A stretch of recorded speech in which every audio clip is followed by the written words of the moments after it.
قرآن قرآن قرآن آسان درس قرآن۔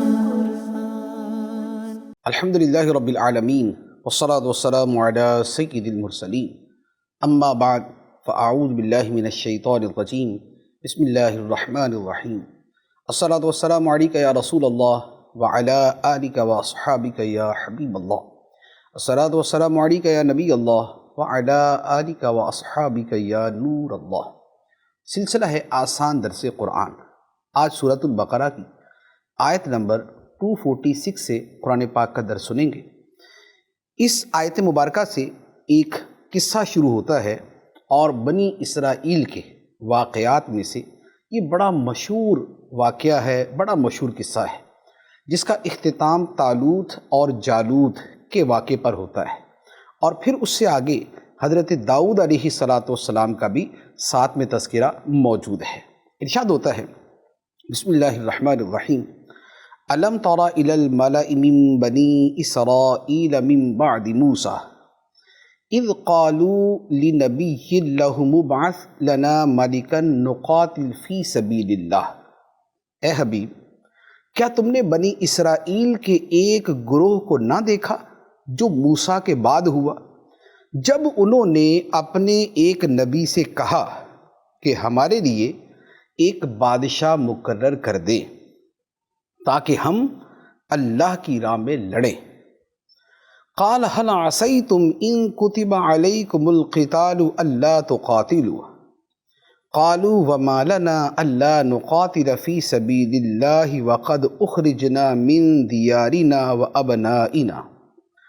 اس نبی نے فرمایا، کیا ایسا تو نہیں ہوگا کہ اگر تم پر جہاد فرض کیا جائے تو پھر تم جہاد نہ کرو؟ انہوں نے کہا، ہمیں کیا ہوا کہ ہم اللہ کی راہ میں نہ لڑیں، حالانکہ ہمیں ہمارے وطن اور ہماری اولاد سے نکال دیا گیا۔ فلما كتب علیہم القتال تولوا الا قلیلا منہم واللہ علیم بالظالمین۔ تو پھر جب ان پر جہاد فرض کیا گیا تو ان میں سے تھوڑے سے لوگوں کے علاوہ بقیہ نے منہ پھیر لیا، اور اللہ ظالموں کو خوب جانتا ہے۔ یہ ایک واقعہ ہے اور اس کے پیچھے ایک پوری تاریخ ہے۔ تاریخ یوں ہے کہ حضرت موسیٰ علیہ السلام کے بعد بنی اسرائیل کی عملی حالت نہایت خراب ہو گئی۔ گھٹیا سے گھٹیا کاموں میں پڑ جانا اور زندگی میں بلند مقاصد کو فراموش کر دینا ان کی زندگی کا حصہ بن گیا۔ نتیجہ یہ ہوا کہ ان کے اوپر قوم عمالقہ مسلط کر دی گئی۔ جالوت نام کا بادشاہ ان پر مسلط ہوا، جس نے انہیں سخت ایذائیں اور سخت تکلیفیں پہنچائیں۔ انہیں ان کے شہروں سے نکال دیا، ان کے بچوں سے ان کو دور کر دیا اور طرح طرح سے ان کو تنگ کیا۔ اب انہی میں بنی اسرائیل میں اللہ تعالیٰ نے ایک نبی کو بھیجا، وہ تھے حضرت شموئیل علیہ السلام۔ آپ پیدا ہوئے، بڑے ہوئے، آپ کو نبوت عطا فرمائی گئی۔ جب آپ کو نبوت عطا کی گئی تو بنی اسرائیل کے لوگ آپ کی بارگاہ میں آئے اور آ کے کہنے لگے کہ حضور، ہمیں کوئی ایسا بادشاہ مقرر کر دیں ہمارے لیے کہ جس کی زیر سرپرستی ہم اللہ کی راہ میں جہاد کریں۔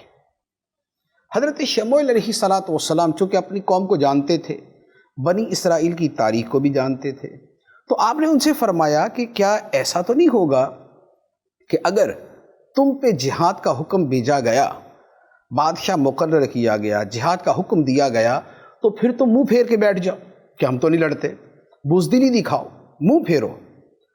تو اب بنی اسرائیل کے لوگوں نے کہا، جی ہم ایسا کیسا کر سکتے ہیں؟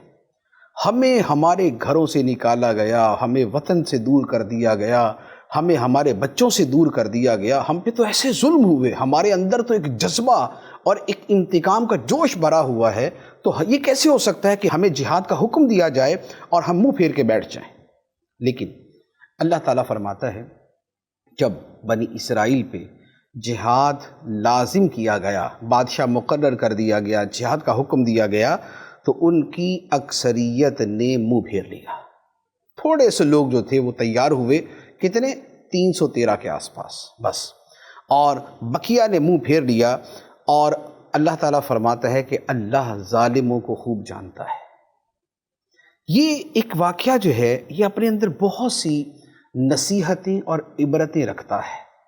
ایک نصیحت و عبرت تو یہ ہے کہ جب کسی قوم کی اعتقادی اور عملی حالت خراب ہو جاتی ہے تو ذلت و رسوائی اس کا مقدر بن جاتی ہے، پستی کا وہ شکار ہو جاتی ہے، اور پھر ایک مسکنت اور ایک غربت ان پر مسلط کر دی جاتی ہے۔ پھر اس کے بعد ساتھ میں یہ بھی سمجھ آتا ہے کہ جو کامل لوگ ہوتے ہیں وہ گفتار کے غازی نہیں ہوتے بلکہ کردار کے غازی ہوتے ہیں۔ باتیں کرنا کہ میں یہ کر دوں گا، میں وہ کر دوں گا، میں ایسا کر دوں گا، میں ویسا کر دوں گا، لیکن جب موقع ملے اور جب اس کا وقت آئے اس وقت کچھ کارکردگی نہ کر دکھانا اور نہ دکھا سکنا، یہ پھر صرف زبان کے غازی ہوتے ہیں، یہ گفتار کے غازی ہوتے ہیں، کردار کے نہیں۔ اب اس کے بعد واقعے کا اگلا حصہ بیان ہوتا ہے۔ ارشاد فرمایا وَقَالَ لَهُمْ نَبِيُّهُمْ إِنَّ اللَّهَ قَدْ بَعَثَ لَكُمْ طَالُوتَ مَلِكًا قَالُوا أَنَّىٰ يَكُونُ لَهُ الْمُلْكُ عَلَيْنَا وَنَحْنُ أَحَقُّ بِالْمُلْكِ مِنْهُ وَلَمْ يُؤْتَ سَعَةً مِنَ الْمَالِ۔ اور ان سے ان کے نبی نے فرمایا بے شک اللہ نے طالوت کو تمہارا بادشاہ مقرر کیا ہے۔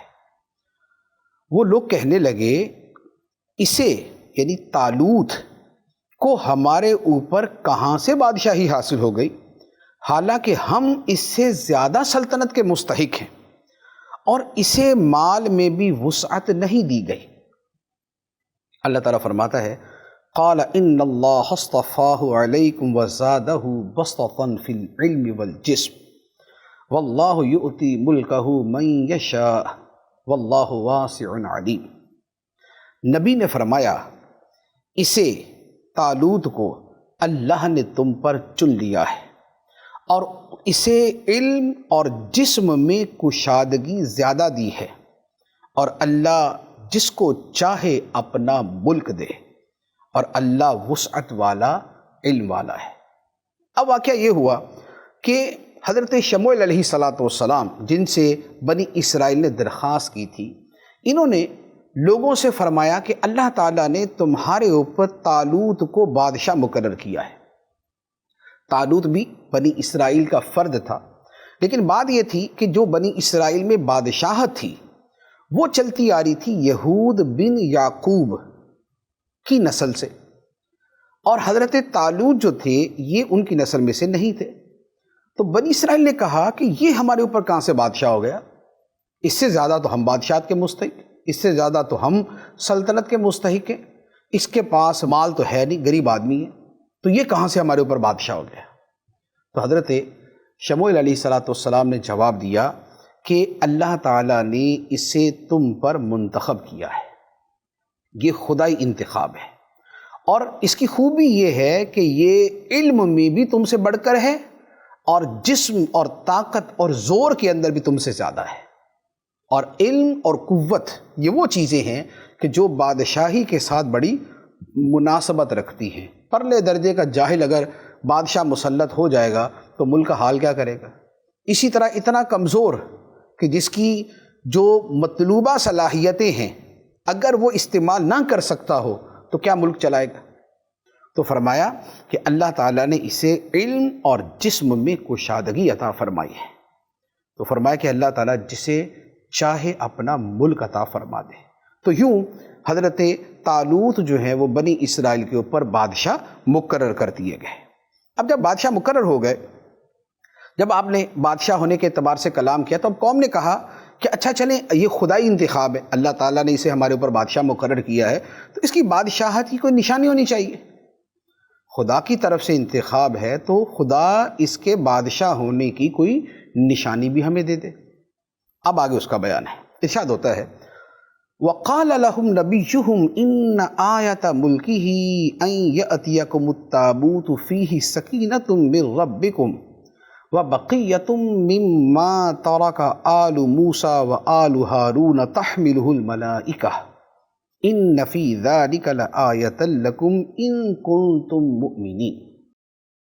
اور ان سے ان کے نبی نے فرمایا، اس کی بادشاہی کی نشانی یہ ہے کہ تمہارے پاس وہ تابوت آ جائے گا جس میں تمہارے رب کی طرف سے دلوں کا چین ہے، اور معزز موسیٰ اور معزز ہارون کی چھوڑی ہوئی چیزوں کا بقیہ ہے۔ فرشتے اسے اٹھائے ہوئے ہوں گے، بے شک اس میں تمہارے لیے بڑی نشانی ہے اگر تم ایمان والے ہو۔ یہاں جو طالوت بادشاہ کی بادشاہت کی نشانی بیان کی گئی، یہ بڑی ایک دلچسپ اور ایک بڑی عظیم نشانی تھی۔ وہ کیا تھا کہ بنی اسرائیل کے پاس ایک تابوت تھا، ایک باکس تھا، صندوق تھا، اور یہ صندوق کون سا تھا؟ یہ اللہ تعالیٰ نے حضرت آدم علیہ السلام پر اتارا تھا۔ اس تابوت میں انبیاء علیہ السلام کی تصویریں تھیں۔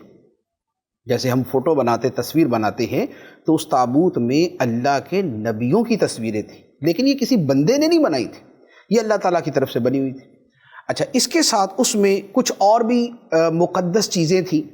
حضرت موسیٰ علیہ السلام کے پاس جب وہ تابوت آیا تو آپ نے اس میں تورات کی کچھ تختیاں رکھ دی، آپ کا عصا مبارک جو آپ کی لاٹھی تھی وہ بھی اس میں تھی، اس کے علاوہ آپ کے نعلین شریفین بھی تھے، حضرت ہارون علیہ السلام کا امامہ بھی تھا اس میں۔ تو یوں ایک بڑا برکت والا وہ تابوت تھا، اور اس کی خصوصیت یہ تھی کہ یہ جو تبرکات پر مشتمل تابوت تھا، اس کی عظمت ایسی تھی کہ بنی اسرائیل اسے اپنے آگے رکھ کر جب دعا مانگتے تو اللہ تعالیٰ ان کی دعا قبول فرما لیتا تھا۔ تو یوں یہ ان کے لیے بڑی برکت والا تھا۔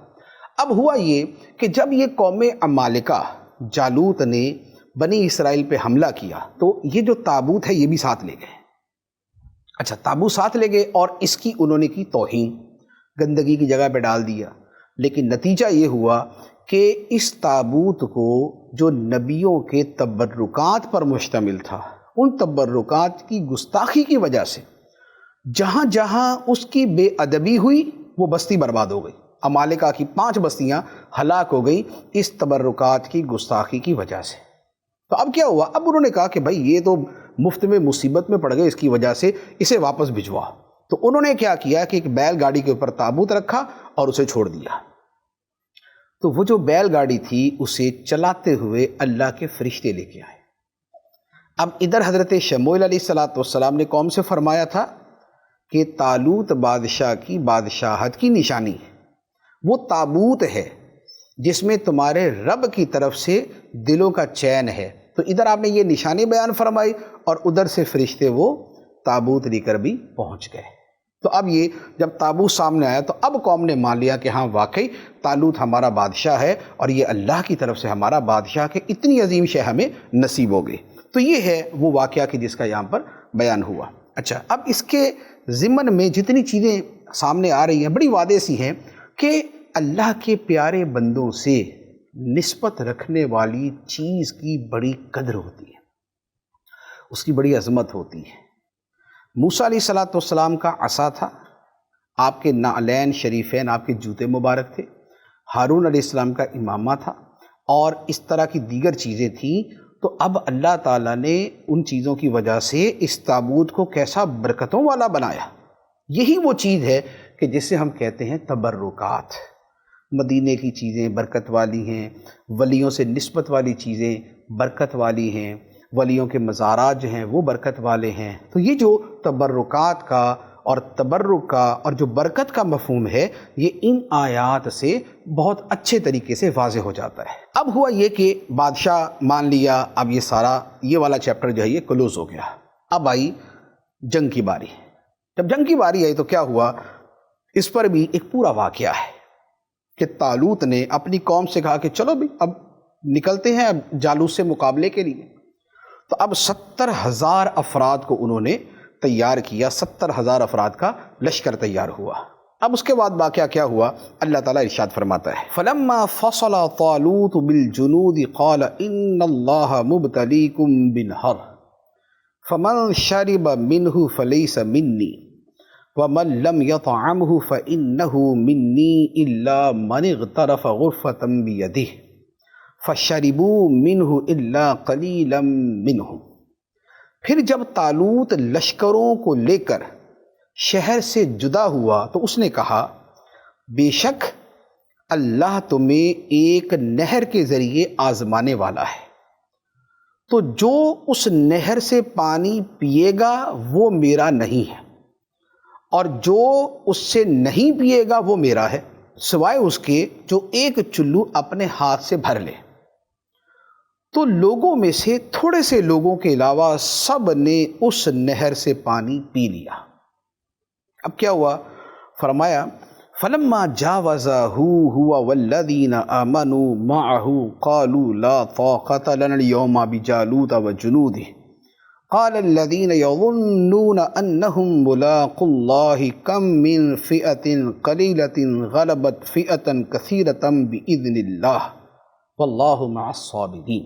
پھر جب طالوت اور اس کے ساتھ والے مسلمان نہر سے پار ہو گئے تو انہوں نے کہا ہم میں آج جالوت اور اس کے لشکروں کے ساتھ مقابلے کی طاقت نہیں ہے، لیکن جو اللہ سے ملنے کا یقین رکھتے تھے انہوں نے کہا بہت دفعہ چھوٹی جماعت اللہ کے حکم سے بڑی جماعت پر غالب آئی ہے اور اللہ صبر کرنے والوں کے ساتھ ہے۔ یہ واقعہ جو ہے اس کا خلاصہ یہ ہے کہ طالوت اپنے لشکروں کو لے کر نکلے اور انہوں نے حضرت شموئیل علیہ السلام کے فرمان پر، کیونکہ غیب کی جو باتیں تھیں وہ تو حضرت شموئیل علیہ السلام بھی بتاتے تھے، تو انہوں نے اپنے لشکر سے کہا کہ بھی آگے ایک نہر آئے گی، اس نہر سے کسی نے پانی نہیں پینا، سوائے تھوڑے سے چلو بھر کے ہلکا سا بس پانی پی لیا، لیکن پیٹ بھر کے پانی اس سے نہیں پینا، اور فرمایا کہ جو پانی اس سے پیے گا اس کا میرے ساتھ تعلق نہیں، اور جو نہیں پیے گا اس کا میرے ساتھ تعلق ہے، یعنی وہ میرے اصل گروہ میں سے ہے۔ تو تھوڑے سے پانی کی اجازت، زیادہ کی نہیں۔ اب ہوا یہ کہ لوگ جب وہاں پہنچے تو اب گرمی اور پیاس کی شدت سے ان کا برا حال تھا۔ سامنے آگے وہ نہر جس کے بارے میں پہلے بتایا تھا کہ نہر آئے گی۔ اب کیا ہوا کہ اب لوگوں نے وہ سارے جو احکام تھے وہ سب بھلا دیے اور ماری چھلانگ اور گٹا گٹ جتنا پانی پینا تھا پیٹ بھر کے انہوں نے پانی پیا، سوائے تھوڑے سے لوگوں کے، وہ 350 کے قریب یا اس سے بھی کچھ کم افراد تھے جنہوں نے پانی نہیں پیا، بس تھوڑا سا پانی پیا، بقیہ سب نے جتنا پینا تھا فل بٹا فل پی لیا۔ نتیجہ کیا ہوا کہ جنہوں نے تو بہت زیادہ پانی پیا ان کے ہونٹ سیاہ ہو گئے اور ان کی پیاس میں اور اضافہ ہو گیا، اور جنہوں نے تھوڑا پیا تھا وہ سیر ہو گئے۔ اب ہوا یہ کہ اب یہ جب آگے پہنچے اور آگے آیا جالوت کا لشکر۔ اب جالوت کا لشکر جب انہوں نے دیکھا تو جالوت تھا بڑا زور آور، لئیم شئیم، اونچا لمبا، اور اس کے جو لوگ تھے وہ بھی بڑے جو ہے وہ عظیم الجثہ تھے۔ تو اب یہ جنہوں نے ایک پانی پر بھی صبر نہیں کیا تھا، انہوں نے جب جالوت کا لشکر دیکھا تو کہنے لگے لو بھائی ہم تو نہیں لڑ سکتے، ہمارے اندر تو آج کوئی طاقت نہیں ہے جالوت اور اس کے لشکر سے لڑنے کی، اتنے طاقتور، اتنے بڑے بڑے لوگ، ہم ان سے کہاں سے مقابلہ کریں گے؟ تو یہ کیا تھا؟ یہ بزدلی پیدا ہوئی وہ جو اس حکم کی نافرمانی کی تھی۔ لیکن اس کے مقابلے میں وہ تھوڑے سے لوگ کہ جنہوں نے فرما برداری کی تھی اور جنہوں نے اس نہر سے تھوڑا سا ہی پانی پیا تھا، انہوں نے کیا کہا؟ چونکہ ان کے دل میں خدا سے ملاقات کا یقین تھا کہ بھئی مر بھی گئے تو کیا ہوا، خدا کی بارگاہ میں شہید اٹھیں گے، اللہ کی بارگاہ میں جانا ہے، جا کے اپنے اعمال کا صلہ اور اجر پائیں گے۔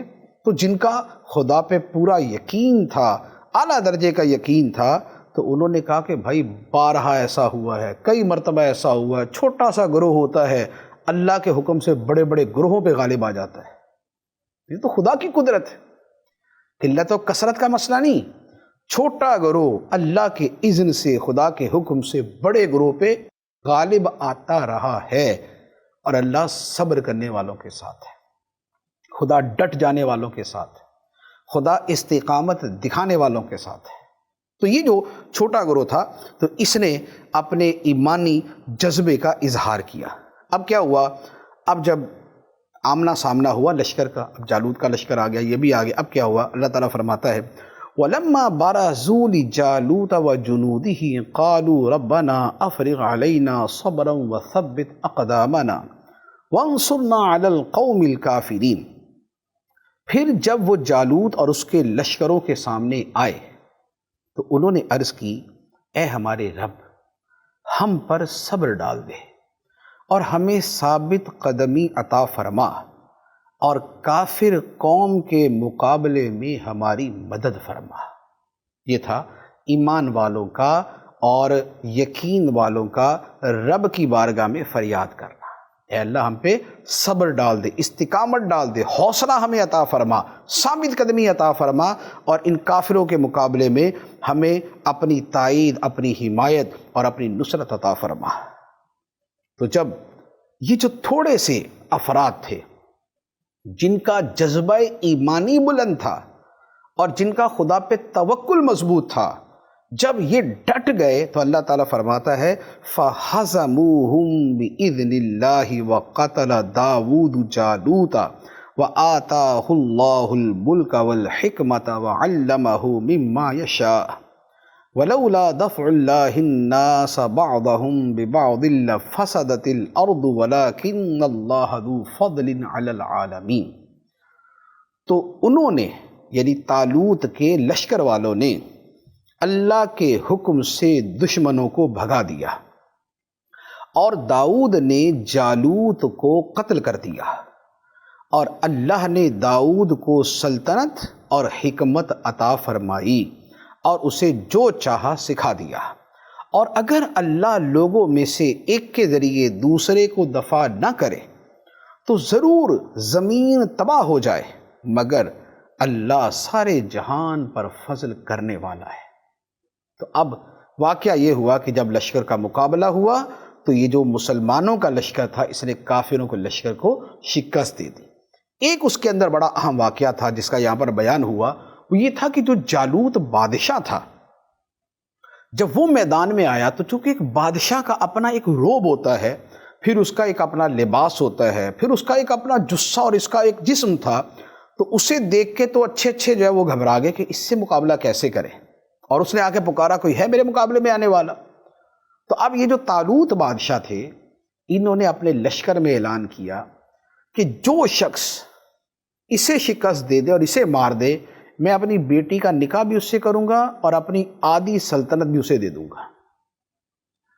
تو حضرت داؤد علیہ السلام آگے بڑھے، آپ کے ہاتھ میں ایک رسی تھی جس کے ساتھ جو ہے وہ جسے گوپھن کہتے ہیں، جس کے آخر پہ جو ہے وہ ایک پتھر رکھ کے جو ہے وہ گھما کے مارا جاتا ہے۔ تو آپ آگے بڑھے اور آپ نے جو ہے وہ پتھر اس میں رکھا اور اسے جو گھما کے پھینکا دور سے، تو وہ سیدھا جا کے جالوت کی کھوپڑی میں لگا اور اس کو کھوپڑی کو پاش پاش کر دیا، جالوت مر گیا، مسلمانوں کو فتح ہو گئی، اور طالوت بادشاہ نے اپنے وعدے کے مطابق اپنی بیٹی کا نکاح بھی آپ سے کر دیا اور آدھی سلطنت بھی آپ کو دے دی۔ اور پھر جب یہ طالوت بادشاہ فوت ہوا تو جو باقی پوری سلطنت تھی وہ بھی ساری کی ساری حضرت داؤد علیہ السلام کے پاس آ گئی۔ تو یہ ہے حضرت داؤد علیہ السلام کے حوالے سے جو اللہ تعالیٰ نے فرمایا کہ اللہ نے داؤد کو ملک بھی دے دیا، سلطنت بھی دے دی، اور حکمت بھی عطا فرمائی، آپ کو نبوت بھی عطا کر دی، اور جو چاہا سکھایا۔ تو حضرت داؤد علیہ السلام کو بہت کچھ آتا تھا، جیسے یہ لوہے کو نرم کرنا، جیسے پرندوں کی بولیاں سمجھنا، تو یہ بہت سارے علوم جو ہے وہ اللہ تعالیٰ نے آپ کو عطا فرمائے۔ اب اللہ تعالیٰ فرماتا ہے کہ یہ جو لڑائی ہوئی اور ایک قوم کے ذریعے دوسری قوم کو تباہ کیا گیا، یہ اللہ تعالیٰ کے نظام کائنات کا حصہ ہے کہ اگر ایسا نہ ہو تو زمین برباد ہو جائے۔ تو اللہ تعالیٰ کبھی کسی کو غالب کرتا ہے، اسے قوت دیتا ہے اور اس کے ذریعے دوسرے کو دبا دیتا ہے، ورنہ تو دنیا کا معاملہ یہ ہے کہ جو ایک فائنل پاور حاصل کر لے تو اس کا کیا کرتا ہے، وہ اس کے بعد وہ کسی کو چین سے بیٹھنے نہیں دیتا، پوری دنیا کے اندر شرنگیزی کرتا ہے۔ تو اللہ تعالیٰ اس کا سر توڑنے کے لیے دوسری طاقت کو کھڑا کر دیتا ہے اور وہ اس کو جو ہے وہ ٹھنڈی کر دیتی ہے۔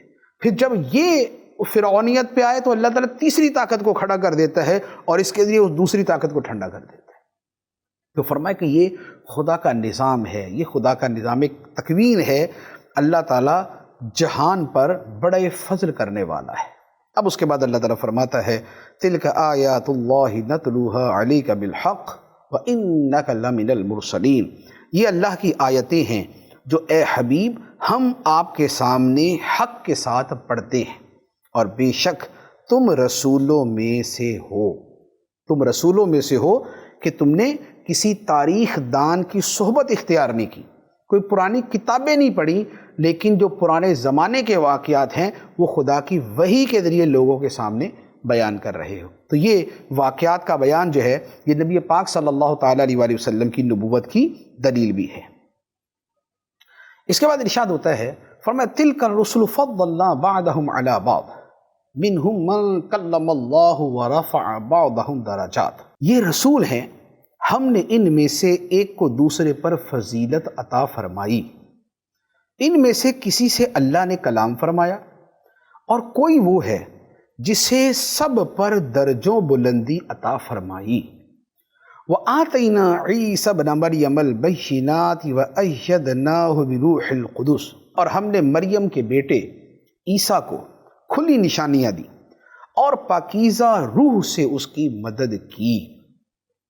وَلَوْ شَاءَ اللَّهُ مَا اقْتَتَلَ الَّذِينَ مِن بَعْدِهِم مِّن بَعْدِ مَا جَاءَتْهُمُ الْبَيِّنَاتُ وَلَكِنِ اخْتَلَفُوا فَمِنْهُم مَّنْ آمَنَ وَمِنْهُم مَّنْ كَفَرَ وَلَوْ شَاءَ اللَّهُ مَا اقْتَتَلُوا وَلَكِنَّ اللَّهَ يَفْعَلُ مَا يُرِيدُ، اور اگر اللہ چاہتا تو ان کے بعد والے آپس میں نہ لڑتے، جبکہ ان کے پاس کھلی نشانیاں آ چکی تھیں، لیکن انہوں نے آپس میں اختلاف کیا تو ان میں کوئی مومن رہا اور کوئی کافر ہو گیا، اور اگر اللہ چاہتا تو وہ نہ لڑتے، مگر اللہ جو چاہتا ہے کرتا ہے۔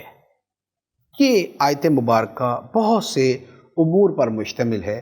پہلی بات بیان فرمائی کہ یہ اللہ کے رسول جو ہیں ان میں بعض کو بعض پر فضیلت حاصل ہے، ایک دوسرے سے افضل ہے۔ اس کے بعد اللہ تعالیٰ نے 3 نبیوں کا بطور خاص ذکر فرمایا، ایک حضرت موسیٰ علیہ السلام کا، ایک حضرت عیسیٰ علیہ السلام کا، اور ایک ہمارے آقا مولا سیدنا محمد مصطفیٰ صلی اللہ علیہ وآلہ وسلم کا۔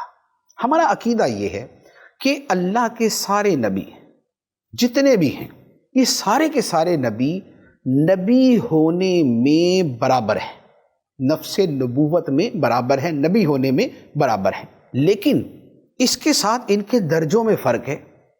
ایک نبی کا درجہ دوسرے سے بلند، دوسرے کا تیسرے سے بلند، تیسرے کا چوتھے سے بلند۔ تو اس انداز کے اندر انبیاء علیہ السلام میں مراتب اور درجات کے اعتبار سے فرق ہے۔ اب ان میں 2 نبی وہ ہیں کہ جن کا بطور خاص یہاں پر باقاعدہ ذکر کیا کہ جس سے بہت واضح طور پہ وہ سامنے آ گئے۔ ایک حضرت عیسیٰ علیہ السلام، فرمایا عیسیٰ کو ہم نے کھلی نشانیاں دی، مردے زندہ کرنا، اندھوں کو انکھیارا کرنا، کوڑیوں کو شفا یاب کرنا، بیماروں کو تندرست کرنا، تو یہ معجزات، یہ کھلی نشانیاں حضرت عیسیٰ علیہ السلام کو دی۔ دوسرے نبی جن کا یہاں پر تذکرہ ہوا وہ ہے حضرت موسیٰ علیہ السلام، جن کے بارے میں فرمایا کہ اللہ نے ان سے کلام فرمایا، اس لیے حضرت موسیٰ علیہ السلام کا لقب ہے کلیم اللہ، کہ وہ ہستی کہ جن سے اللہ کلام کرتا تھا، وہ اللہ سے باتیں کرتے تھے۔ تو یہ حضرت موسیٰ علیہ السلام۔ تیسری ہستی جن کا یہاں پر بیان ہوا، فرمایا کہ ان میں کوئی وہ ہے کہ جسے سب پر درجوں بلندی عطا کی گئی، جس کے درجے دوسروں سے بہت بلند کیے گئے۔ یہ کون ہیں؟ یہ ہمارے آقا صلی اللہ تعالیٰ علیہ وآلہ وسلم ہیں کہ جنہیں سب پر درجوں بلندی عطا کی گئی، جن کا درجہ، جن کا مرتبہ سب سے بلند ہے۔ اب اللہ تعالیٰ فرماتا ہے کہ یہ جو پچھلے نبی گزرے، کیونکہ ان نبیوں کے ذریعے خدا کی نشانیاں، خدا کی کتابیں، خدا کے احکامات یہ لوگوں کے پاس آ چکے تھے، تو اگر اللہ چاہتا تو لوگ آپس میں اختلاف نہ کرتے، بلکہ جو لکھا ہوا اس کے مطابق سب رہتے اور آپس میں کوئی لڑائی جھگڑا نہ ہوتا۔ لیکن اللہ تعالیٰ فرماتا ہے کہ انہوں نے آپس میں اختلاف کیا، اپنی کتابوں کے معانی اور مفاہیم میں اختلاف کیا، بعد نے اس کے اندر تبدیلیاں بھی کی، تو نتیجہ یہ ہوا کہ کوئی تو مومن رہا اور کوئی کافر ہو گیا، جس نے اپنی کتاب کی درست تعویل کی وہ مومن رہا، اور جس نے تعویل کے نام پہ ایسی تحریف کر دی کہ جو ان کی ضروریات دین تھی اسی کا انکار ہو گیا، یا اس نے ویسے ہی انکار کر دیا تو وہ کافر ہو گیا۔ تو اللہ تعالیٰ فرماتا ہے کہ اگر خدا چاہتا تو لوگ آپس میں نہ لڑتے نہ جھگڑتے، لیکن اللہ جو چاہتا ہے کرتا ہے۔ وجہ یہ ہے کہ اللہ تعالیٰ نے اس دنیا کو امتحان کی جگہ بنایا ہے، اور امتحان کی جگہ میں سب کو ایک ہی ڈگر پہ نہیں چلایا جاتا، ان کو تھوڑا اختیار دیا جاتا ہے۔ اس اختیار کے اعتبار سے کوئی ادھر جاتا ہے کوئی ادھر جاتا ہے، تو یہ چونکہ امتحان گاہ ہے، اس لیے اللہ تعالیٰ نے اپنی حکمت سے سب کو ہدایت پر مجبور نہیں کیا اور لوگوں کو ان کی مرضی کے اوپر چھوڑ دیا۔ تو اب کوئی ہدایت اختیار کرتا ہے، کوئی گمراہی اختیار کرتا ہے۔ اب اس کے بعد قیامت کا تذکرہ ہوتا ہے۔ ارشاد فرمایا، یا ایھا الذین آمنوا انفقوا مما رزقناکم من قبل ان یأتی یوم لا بیع فیہ ولا خلۃ ولا شفاعہ والکافرون ھم الظالمون۔ اے ایمان والو، ہمارے دیے ہوئے رزق میں سے اللہ کی راہ میں اس دن کے آنے سے پہلے خرچ کر لو جس دن میں نہ کوئی خرید و فروخت ہوگی اور نہ کافروں کے لیے دوستی اور شفاعت ہوگی، اور کافر ہی ظالم ہیں۔ یہ فرما دیا کہ اے ایمان والو، وہ دن آنے والا ہے جس دن کوئی تجارت نہیں ہوگی۔ دنیا میں جیب میں اکاؤنٹ میں لاکھ روپیہ ہے، کروڑ روپیہ ہے، ارب روپیہ ہے، کھرب روپیہ۔ قیامت کے دن یہ پیسہ کسی کام نہیں آنا۔ ان پیسوں کے بدلے میں نہ کوئی نیکی ملنی ہے نہ کوئی جنت کی نعمت ملنی ہے۔ جو کمانا ہے ان پیسوں کو یہاں اللہ کی راہ میں خرچ کر کے کماؤ۔ تو فرمایا کہ اس دن سے پہلے اللہ کی راہ میں خرچ کرو کہ جس دن میں کوئی تجارت نہیں ہوگی، کوئی خرید و فروخت نہیں ہوگی۔ اور اسی طرح جو دنیاوی دوستیاں ہیں یہ بھی کام نہیں آئیں گی، اور اسی طرح جو دنیا داروں کی سفارشیں یہ بھی کام نہیں آئیں گی۔ کافر کو تو کسی کی بھی شفاعت اور کسی کی دوستی بھی کام نہیں آئے گی، خواہ وہ کسی ولی کا دوست ہو یا کسی اور کا دوست ہو۔ اور جو دنیاوی دوستیاں اور دنیاوی سفارشیں یہ بھی کام نہیں آئیں گی۔ وہاں پر دوستی کام آئے گی تو متقین کی دوستی، اور وہاں پر سفارش کام آئے گی تو وہ بھی ان کی کہ جنہیں شفاعت کا خدا نے اذن دیا ہوگا، اجازت دی ہوگی۔ اور فرما دیا کہ کافر ہی ظالم ہے کہ جن کے لیے دوستی اور شفاعت نے کام نہیں آنا۔ اب اس کے بعد قرآن پاک کی مشہور ترین آیت الکرسی ہے۔ ارشاد ہوتا ہے، اللہ لا الہ الا ہو الحی القیوم لا تأخذہ سنۃ ولا نوم لہ ما فی السماوات وما فی الارض۔ اللہ وہ ہے جس کے سوا کوئی معبود نہیں، وہ خود زندہ ہے، دوسروں کو قائم رکھنے والا ہے، اسے نہ اونگ آتی ہے اور نہ نیند۔ جو کچھ آسمانوں میں ہے اور جو کچھ زمین میں ہے سب اسی کا ہے۔ من ذا الذی یشفع عندہ الا بإذنہ یعلم ما بین ایدیہم وما خلفہم ولا یحیطون بشیء من علمہ الا بما شاء۔ کون ہے جو اس کے ہاں اس کی اجازت کے بغیر سفارش کرے؟ وہ اللہ جانتا ہے جو مخلوق کے آگے ہے اور جو کچھ ان کے پیچھے ہے، اور لوگ اللہ کے علم میں سے اتنا ہی حاصل کر سکتے ہیں جتنا اللہ چاہے۔ وسع کرسیہ السماوات والارض ولا یؤودہ حفظہما وہو العلی العظیم۔ فرمایا اللہ کی کرسی آسمان اور زمین کو اپنی وسعت میں لیے ہوئے ہے، اور آسمان و زمین کی حفاظت اللہ کو تھکا نہیں سکتی، اور وہی بلند شان والا، عظمت والا ہے۔ سبحان اللہ سبحان اللہ۔ یہ آیت الکرسی ہے قرآن پاک کی سب سے عظیم آیت، سب سے عظیم آیت، اور اس کے فضائل سے احادیث جو ہے وہ مالا مال ہیں، جو سوتے وقت آیت الکرسی پڑھے تو صبح تک اللہ تعالیٰ اس کی حفاظت فرمائے گا، شیطان اس کے قریب نہیں آئے گا۔ اس آیت میں اللہ تعالیٰ کی جو عظمت کا بیان ہے، کبھی بندہ بڑی توجہ سے اس کو پڑھے اور اس کا معنی آتا ہو اور وہ معنی یوں سمجھ کے پڑھے کہ جیسے اس کے دل پہ اتر رہا ہے، تو پھر آپ اس آیت کی تاثیر دیکھیے۔ سبحان اللہ، اللہ ہے جس کے سوا کوئی معبود نہیں، خود زندہ ہے، اوروں کو زندہ رکھنے والا ہے، نہ اسے نیند آتی ہے نہ اونگ آتی ہے، اسے پکارنے کا کوئی وقت نہیں کہ فلاں آرام کا وقت ہے تو اس وقت باہر رجوع نہیں کیا جا سکتا، نہیں، خدا نیند سے پاک ہے، اونگ سے پاک ہے، سستی سے پاک ہے، کاہلی سے پاک ہے، ہر عیب سے، ہر نقص سے، ہر کمی سے پاک ہے۔ 24 گھنٹے دنیا کے جس کونے پہ چاہیں خدا کو پکارے، خدا جواب دینے کے لیے موجود ہے، اور آسمان و زمین سب اسی کی ملک ہے۔ اس کی بارگاہ میں سفارش ہوگی تو اس کی اجازت سے وہ نبیوں کو اجازت دے گا، ولیوں کو دے گا، حاجیوں کو دے گا، حافظوں کو دے گا، شہیدوں کو دے گا، ان سب کو شفاعت کی اجازت دے گا۔ اور اللہ تعالیٰ بندوں کے سب اگلا پچھلا جانتا ہے، جو ان کے آگے، جو ان کے پیچھے، جو دنیا، جو آخرت، خدا سب کو جانتا ہے، اور خدا کے علم میں سے کسی کو کچھ نہیں ملتا سوائے اس کے کہ جو خدا چاہے۔ خدا چاہے تو کسی کو جو ہے وہ دین کا علم عطا فرما دے، خدا چاہے تو دنیا کا علم عطا فرما دے، خدا چاہے تو آخرت کا علم عطا فرما دے، خدا چاہے تو سائنس کا علم عطا فرما دے۔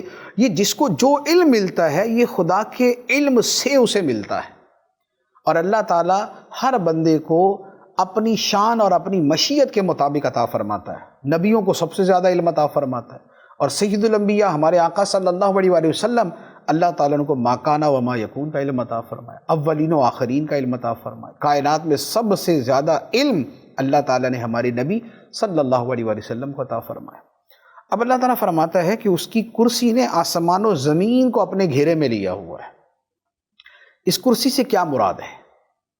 اس کے بارے میں ہمارا عقیدہ یہ ہے کہ یہ متشابہات میں سے ہے۔ کرسی سے کیا مراد ہے؟ ہمارا کرسی پر ایمان ہے، لیکن اللہ تعالیٰ اس سے پاک ہے کہ جیسے یہ ہماری کرسی، ہماری چیئر ہوتی ہے 4 پایوں والی، اور جس کے اوپر ہم جو ہے وہ بیٹھتے ہیں اور وہ ہمیں گھیرتی ہے، تو اس انداز کی جو جسمانی اور جسمانیت والی ہے، خدا اس سے پاک ہے۔ یہ ہمارا بنیادی عقیدہ ہے۔ تو خدا کی کرسی ہے، معنی کیا ہے؟ یہ معنی خدا جانتا ہے، اس کی حقیقت کیا ہے، اس کی کیفیت کیا ہے، یہ خدا جانتا ہے۔ اور اللہ تعالیٰ فرماتا ہے کہ یہ آسمان و زمین کی حفاظت یہ خدا کو تھکاتی نہیں۔ ایسا نہیں ہے کہ جیسے کوئی شخص کسی چیز کی حفاظت کر رہا تو تھک جاتا ہے۔ اللہ تعالیٰ کی شان ایسی بلند ہے کہ وہ تھکاوٹ سے پاک ہے۔ آسمان و زمین میں کھربوں کھربوں کھربوں نظام چل رہے ہیں، اور کھربوں مخلوق آباد ہے، اور اس کی وسعت کی انتہا نہیں۔ آج تک سارے سائنسدان مل کر ابھی شاید اس کا کروڑواں حصہ دریافت نہیں کر سکے، صرف دریافت نہیں کر سکے، پہنچنا تو بہت دور کی بات ہے۔ اتنی بڑی آسمان و زمین کی جو سلطنت ہے یہ ساری خدا کی ہے، اور ہر شے جو قائم ہے وہ خدا کے قائم رکھنے سے، ہر شے جو باقی ہے وہ خدا کے باقی رکھنے سے۔ خدا ایک کن فرما کے سب کو پیدا کرنے والا ہے، اور ایک امر کے ذریعے سارا فنا کر سکتا ہے، خدا کی یہ شان۔ تو یہ اتنی بڑی کائنات کا نظام جو رب، جو قیوم ہے، جو قائم رکھنے والا ہے، جو یہ سارے نظام کو سنبھالنے والا ہے، یہ سب اللہ تعالیٰ کو تھکاتا نہیں۔ جب سے کائنات بنی جب تک رہے گی، اس کے بعد جنت جہنم، پھر وہ ہمیشہ رہیں گی، یہ سارے کا سارا یہ خدا کے لیے کوئی مشکل نہیں اس کا سنبھالنا، ہر شے اس کے لیے برابر ہے۔ تو یہ اللہ عز و جل کی عظمت و شان ہے، اور اس پہ فرمایا وَهُوَ الْعَلِيُّ الْعَظِيمُ، اور وہی بلندی والا، بلند شان والا، عظمت والا ہے۔ اللہ تبارک و تعالی ہمیں اپنی عظمت و شان کا جو حصہ ہمارے لیے سمجھنا ممکن ہے اسے سمجھنے کی توفیق عطا فرمائے، آیت الکرسی ہماری زندگی کا معمول بنائے، اور قرآن و حدیث کا علم اور فہم ہمیں عطا فرمائے۔ آمین بجاہ النبی الامین صلی اللہ علیہ وسلم۔ قرآن قرآن قرآن آسان درس قرآن